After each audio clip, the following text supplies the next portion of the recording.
It's somewhat unclear as to exactly what sparked it. At some point, Paula saw it as a push or a shove.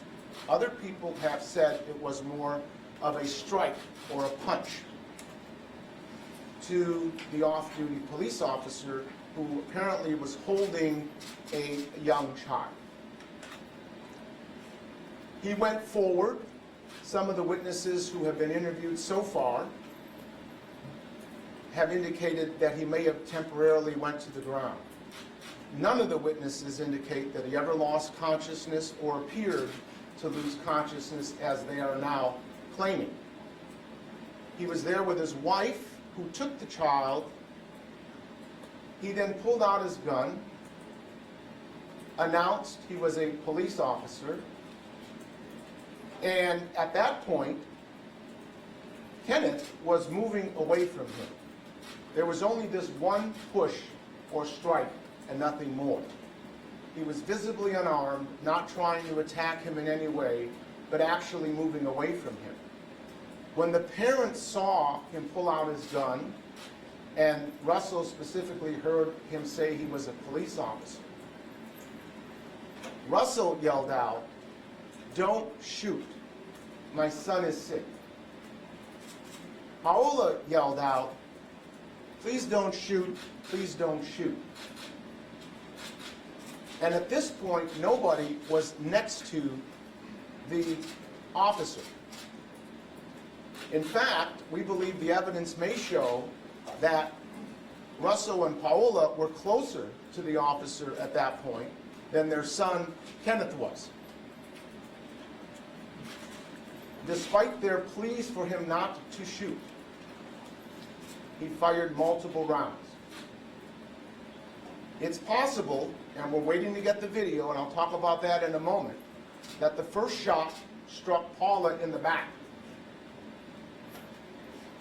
The second shot, we believe, may have struck Russell from his right side, as both of them were pleading to de-escalate the situation when they saw the officer pull out his gun. The officer then continued to fire multiple shots, striking Kenneth and killing him. He did not die immediately. The mechanism of death would be internal bleeding. There was also some delay in getting medical attention to Russell and Paula, who were bleeding, literally bleeding to death with their internal injuries. As they will explain to you, they're very grateful for the surgeons and the doctors that they believe saved their lives. We did do a body examination on Kenneth, preliminary body examination. He has 2 shots to his back. No shots, essentially, to the front of his body. Although there are a couple of gunshot wounds in the area of the left shoulder, at this point, without having the autopsy report, it's difficult to say whether those are 2 separate shots or whether it's an entry and exit wound. We have requested the autopsy report, but we have been told that the case is still under investigation. There is a cell phone video separate from the video from Costco that was taken by one of the customers in Costco. We are not able yet to release that to you without authority and permission, but it captures the events immediately after the shooting. And many witnesses interviewed heard the wife of the officer yelling at him, "Why did you do that? What have you done? You shot their whole family." Or words to that effect. We believe that the shooting was egregious. As some of you know, I have handled several hundred shooting cases. In my opinion, this is one of the most egregious shootings that I have seen. And the reason is, you're only supposed to use deadly force in a life-threatening situation. Essentially, when you're about to be killed. A push or a shove or even a punch does not justify the use of deadly force, particularly for a trained LAPD officer who should know better. De-escalate the situation, especially when you're told someone is sick or has a mental illness, especially when you're in Costco and there's innocent customers and children. Shooting Kenneth, in our view, was completely excessive and unnecessary. Shooting his parents was outrageous. Which brings me to my next point. Part of the frustration of many people in the community is the unequal treatment police officers, whether on duty or off duty, get when they shoot and kill people. This case is a good example of that. I would submit to you that if anyone other than an off-duty police officer was in Costco, an altercation of some kind started,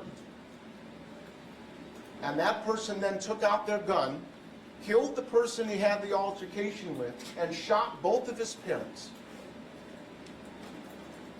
anyone other than a police officer would have been detained, arrested, brought to jail, charged with murder and or manslaughter, and criminally prosecuted. And if it wasn't a police officer, I would submit that this video would not even be an issue. How many cases has the public seen of shootings? In fact, when they're non-police officers that are doing the shooting, the video is immediately released and everyone sees it. Why is this video not being released? I would suggest to protect the police officer. We know many people have seen the video. Costco employees have seen the video. I've talked to people who have seen the video, including attorneys involved in this case. We even have information the officer has seen the video and went to Costco the next day to kind of try to explain what happened after he was shown the video. The case is being investigated by the Corona Police Department. The Los Angeles Police Department has a group called the Force Investigation Division, who's also doing an investigation. The family would like, I would like, and I believe many of you would like, this video to be released now. The public has a right to see it.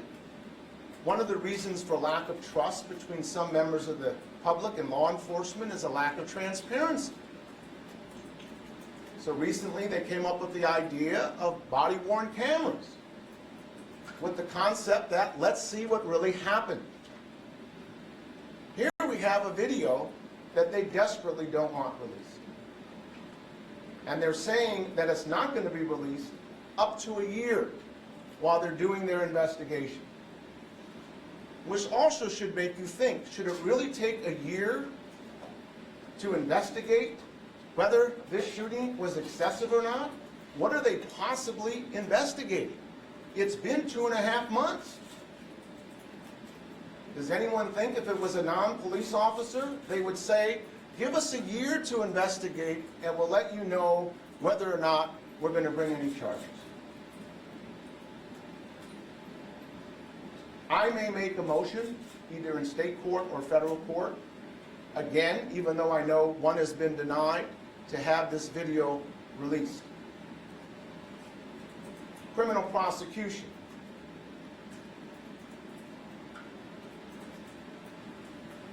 I feel honored to represent this family. As you're going to hear in a few moments, these are really incredible, gracious, kind, beautiful, warm-hearted people, as was Kenneth.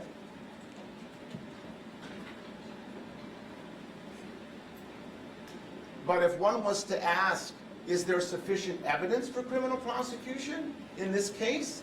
The answer would clearly have to be yes. Now keep in mind, when was the last time a police officer on duty or off, has been criminally prosecuted for a shooting. There's one statistic that in the last 10,000 officer-involved shootings, 0 have been prosecuted. And maybe that's one of the reasons why we have so many officer-involved shootings. For some of you that know, there's a distinction between murder and manslaughter, and a distinction between first and second degree murder.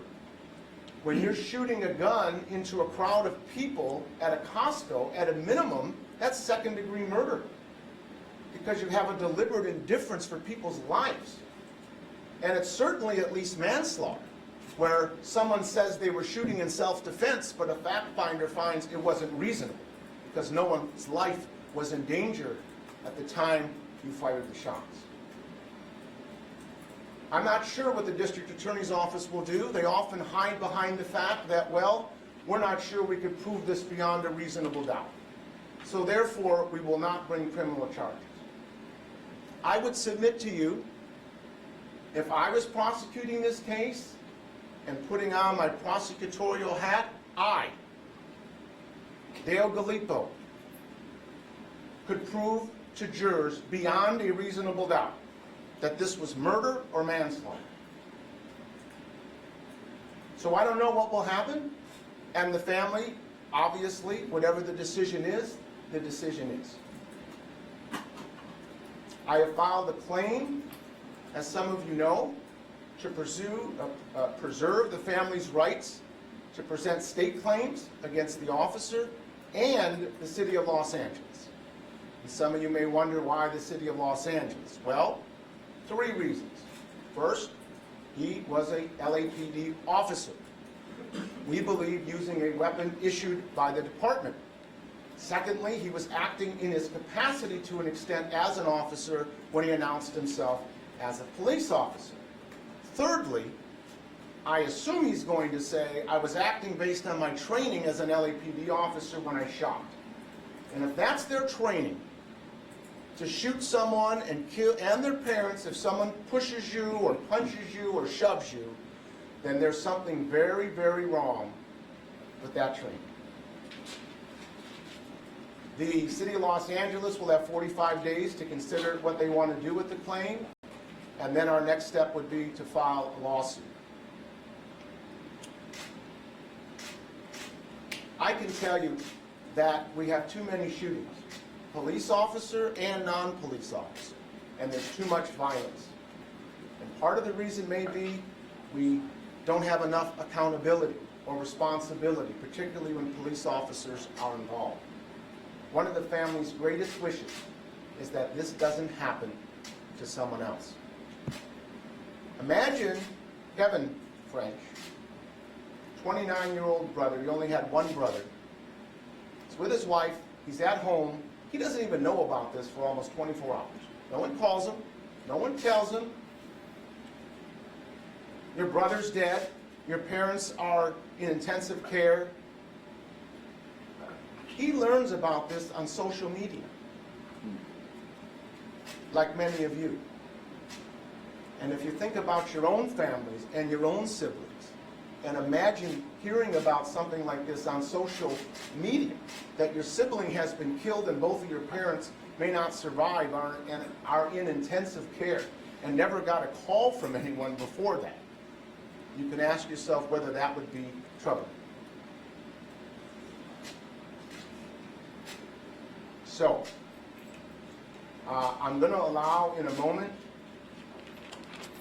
the family to make brief statements.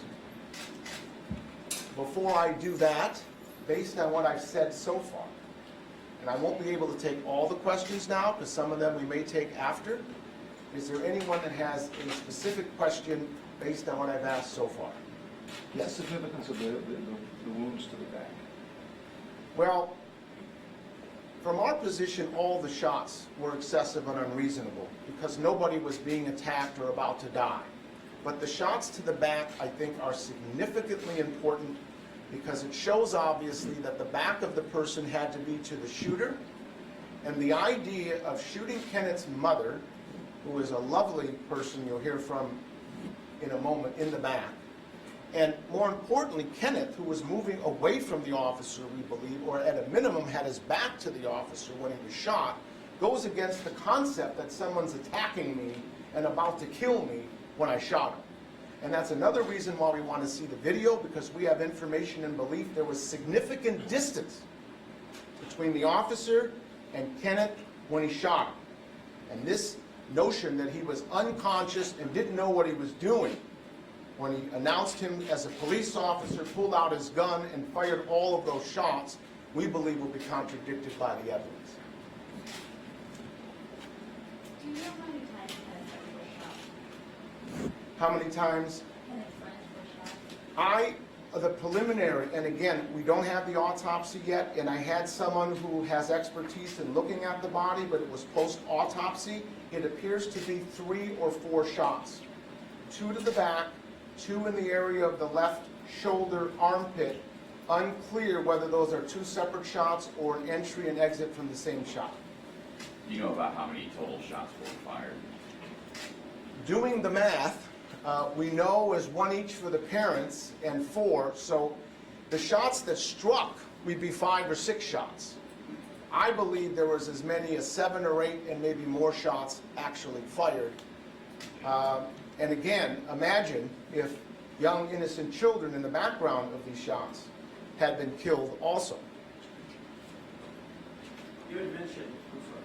It's okay. I can only hear out of one ear, so it takes me a while to know where the sound's coming from. Go You ahead. mentioned this is either manslaughter or murder, but from everything you said, it doesn't sound like you're describing manslaughter based on the legal definition.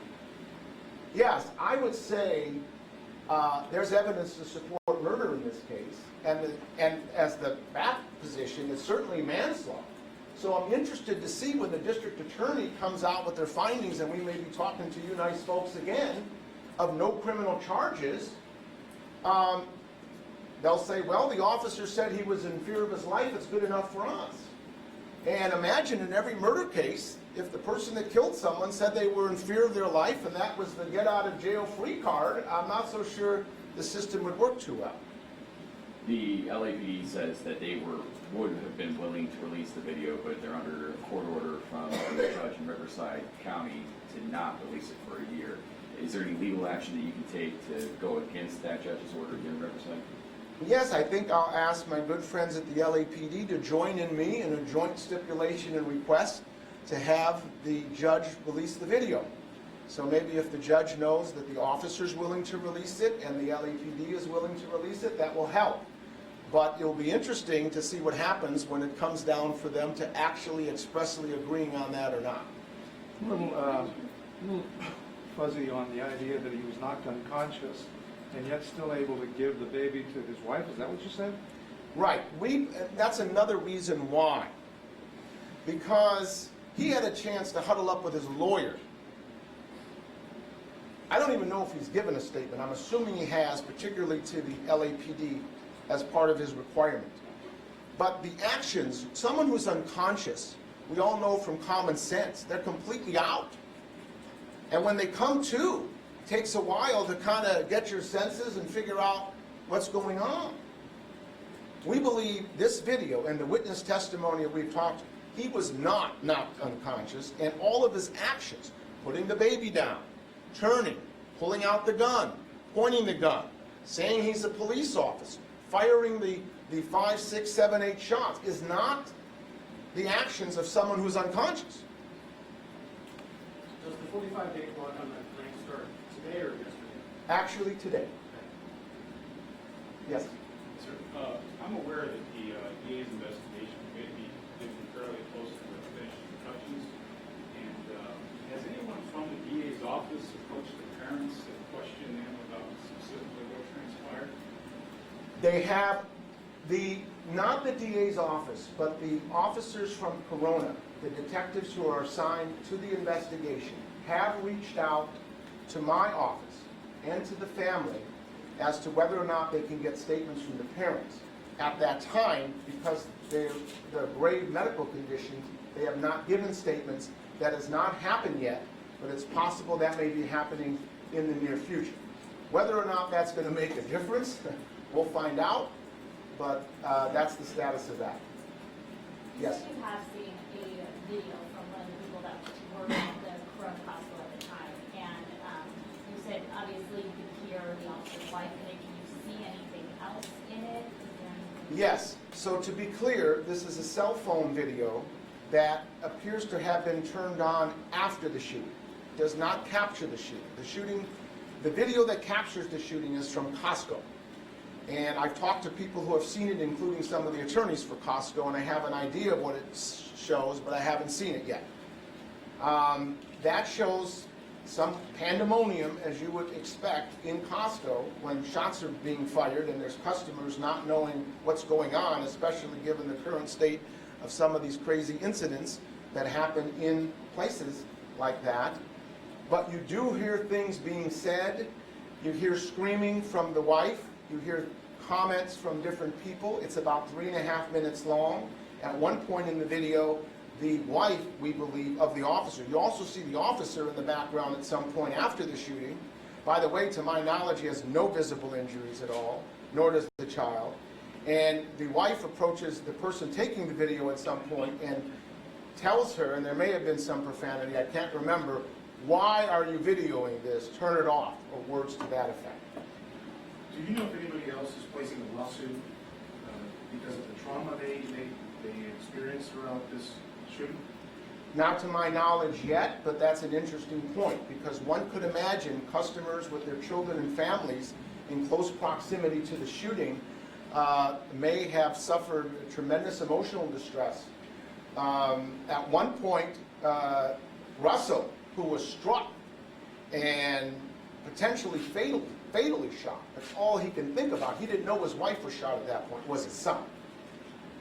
And somebody was praying, he asked someone, or someone said they would pray over Kenneth's body, and Russell at some point was told his son was asleep, and when that person told him that, he interpreted it as he didn't want him to worry, but figured that his son was possibly dead.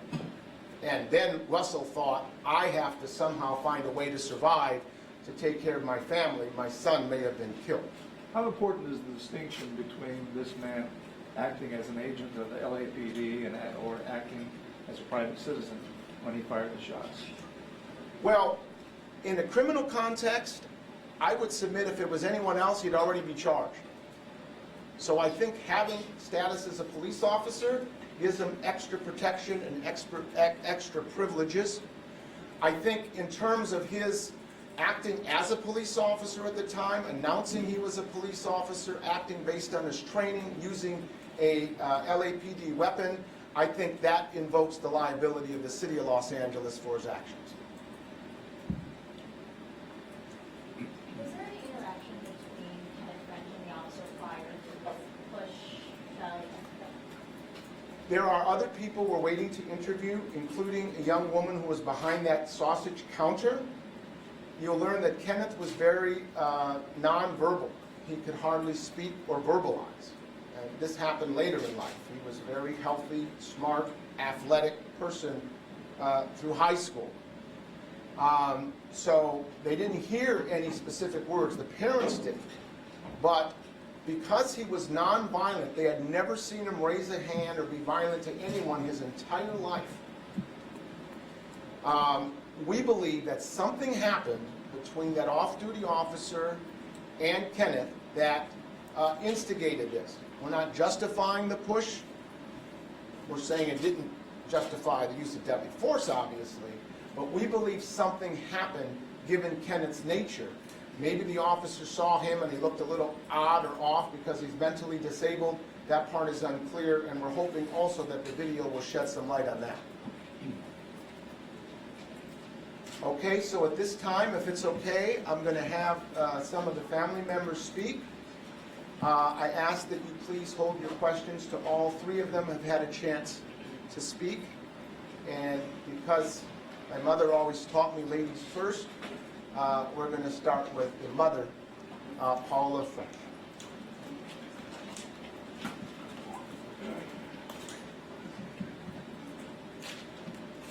At this difficult time, I'm seeking your understanding in allowing me to read my thoughts expressed on this piece of paper.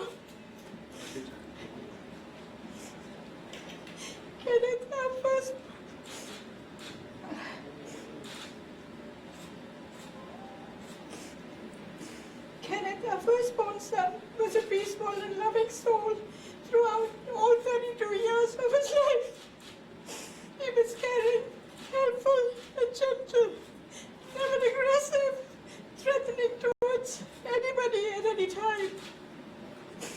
Kenneth was a gifted, exceptional student and a star athlete who loved sports. He loved spending time with family and was especially close to his grandparents and cousins. He enjoyed watching sporting events both live and on TV. On the evening of June 14th, we made one of our regular trips to Costco to pick up groceries in preparation for Father's Day. Not in our wildest dreams did we expect that our son Kenneth would be taken away from us that night, and that our lives would be changed forever. I told Officer Sanchez not to shoot twice. I even said please. I was pleading for our son and our lives, but was still shot in the back. What threat did I pose to him?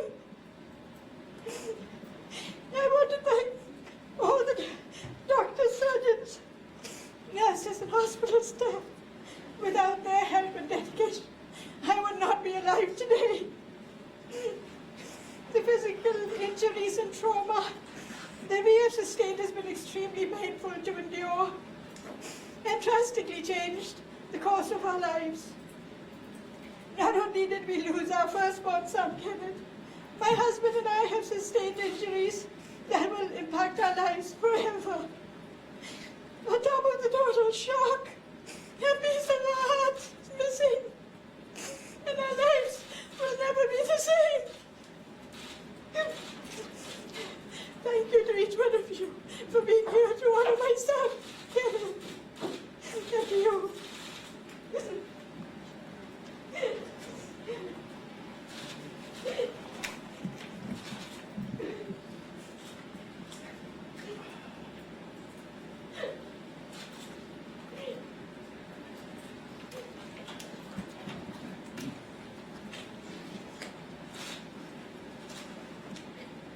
Good afternoon. Normally I wouldn't have a piece of paper because I'm a very confident person. But I'm in a lot of pain. So excuse me, my information is going to be short. Paula and I met at a computer programming class many years ago. We are both professionals. I became an accountant in 1995 and I've been in finance ever since. I currently work for a renewable energy company down in Riverside, and my wife works for the Riverside County. We are both professionals. Let's get to the shooting. After hearing Officer Sanchez identify himself as a police officer, I begged and told him not to shoot.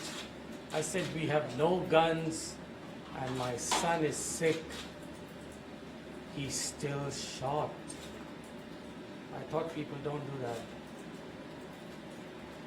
We were both in the ICU for such a long time.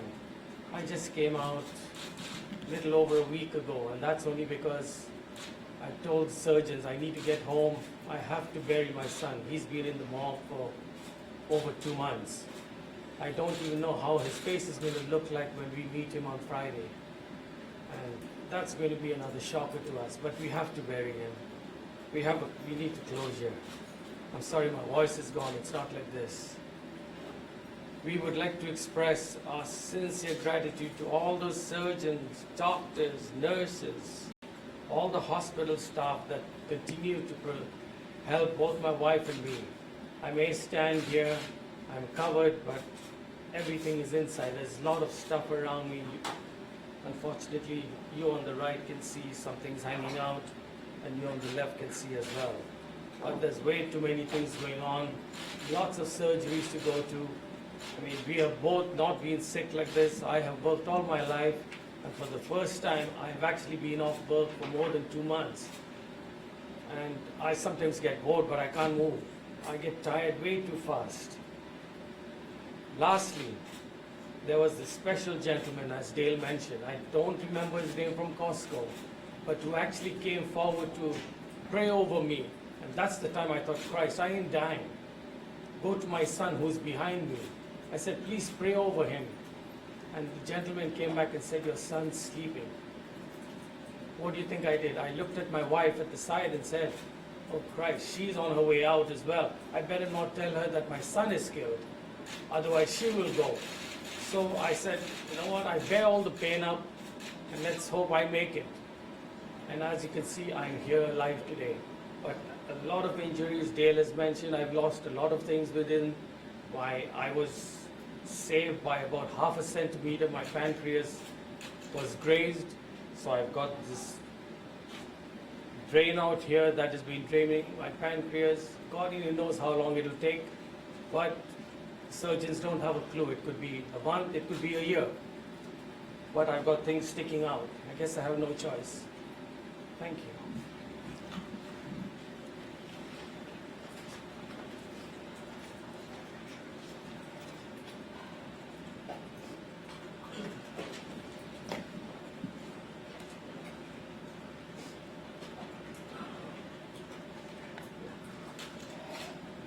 This is the hardest thing I've ever gone through in my life. I wrote down my thoughts ahead of time, just so I wouldn't come up here and freeze in front of you here today.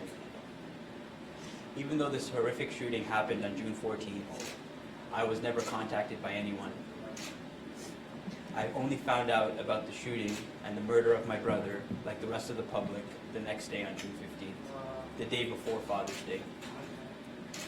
Instead of celebrating Father's Day like we had planned with the whole family, I was now stuck making the most crucial and difficult decisions I've ever been faced with in the ICU for the survival of my parents. To realize that my whole family was shot and my only sibling was murdered and my parents were in critical condition is not something I would ever wish or want anyone to go through. I was with them 24 hours a day in both hospitals, driving back and forth for 2 months, and I continue to do that today. Not only did Officer Sanchez's irresponsible use of deadly force kill my gentle, loving brother, it has changed the course of all our lives forever. I just can't understand how someone can walk into a Costco, kill my brother, shoot both my parents, shoot my mom in her back, and then be able to go home that same night and sleep on their pillow while we're here struggling. They let him leave without detaining him, questioning him, or even arresting him. Further, I have information that Officer Sanchez returned to Costco the next day, only to be shown the video and then give his statement to a detective. If the officer is allowed to see the video, why can't my family or I or the public see the video? This has affected our life in a life-changing, devastating way. I am constantly worried about both my parents and how this has had a horrific impact on both of them. Not only losing their firstborn son, but also them suffering life-threatening injuries. None of our lives will ever be the same. Feeling this unimaginable pain firsthand, I can promise you that my family and I would never want anyone to go through this pain. But the sad truth is, it could happen to anyone. It could happen to you, your brother, your sister, your parents, all at a Costco too. We have faith in the justice system and hope that the truth will prevail. However, the prolonged investigation is an added source of stress to my parents and my already weakened and emotional state. We implore the authorities to expedite this process in fairness so that justice will be served as soon as possible. We are a law-abiding family who fully support law enforcement agencies. We firmly believe that if words were used instead of violence, the outcome would be very different. My beloved brother Kenneth would still be here with us. None of our hearts would be broken. And my parents' health would not be compromised. We hope that our horrible experience is an opportunity to increase awareness when dealing with mental illness and encourages better communication. Our initial perceptions of people should be supported with dialogue and not violence. It is our hope that no family will ever endure the pain that we are going through right now.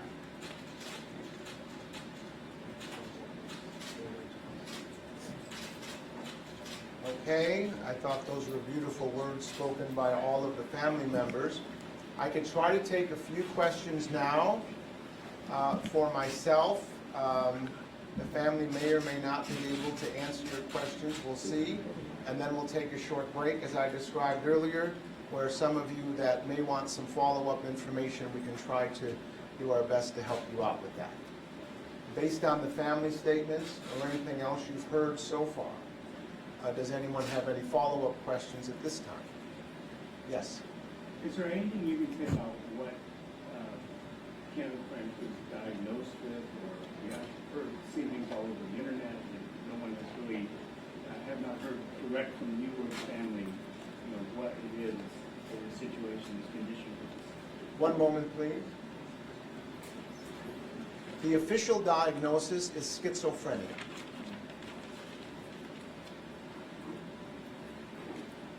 So did I hear correctly then that you do believe that you had some sort of physical contact with the officer? Yes, we believe there was contact. The thing that is so unusual is because he's so nonviolent completely, that's why we think something may have sparked it, something unusual that had happened. And that's why we really want to see the video, talk to the person. By the way, there may be other people that were in Costco that did not give interviews to anyone, and we would ask them to come forward and tell us what they saw. They could reach out to the family, they could reach out to my law office, but we would be happy to talk to them. Okay, so thank you all very much, and we will take a break for about 5 or 10 minutes, and then if you're interested in any follow-up questions, we'll try to make ourselves available if we can. Thank you.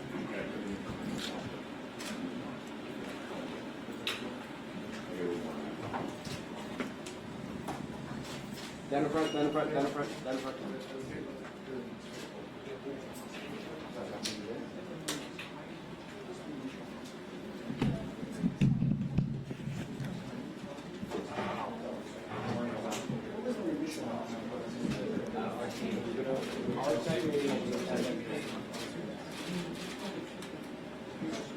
Excuse me.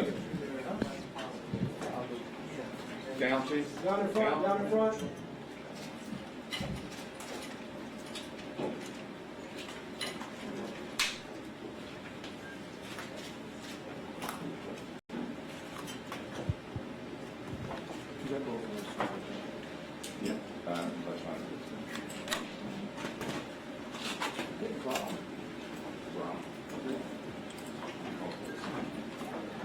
That's fine. I don't understand what it's like. Is it just one-on-one? What time? Better run.